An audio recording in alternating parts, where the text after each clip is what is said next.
Thank you for checking out this little teaser of the history of the papacy and church. Here's a little taste of what's coming up soon on the History of the Papacy podcast.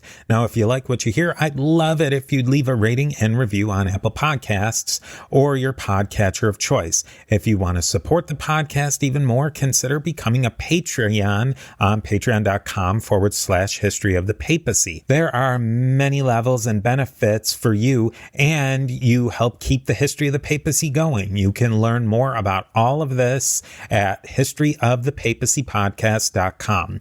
With that, here's another piece of the mosaic of the popes of Rome and Christian church, and I will definitely be talking to you more soon.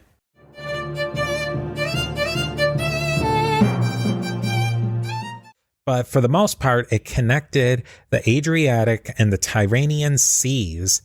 At some points, it extended as far north as almost to Venice.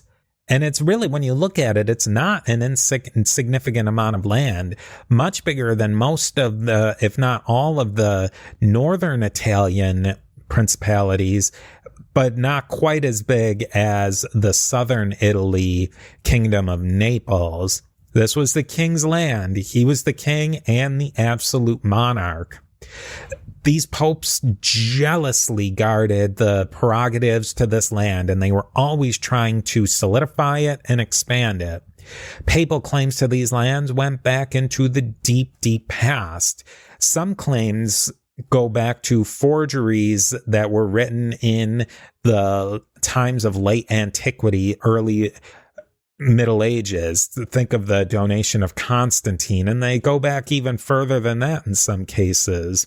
In reality, though, the land the Byzantines held in Italy slowly devolved to the Pope's power as Byzantine control failed and faded. The Byzantines contracted, and the popes were able to expand into that. Charlemagne gave rights to certain lands to the pope and to the church as well. This is the ironic part, and I'm giving away part of the plot right here.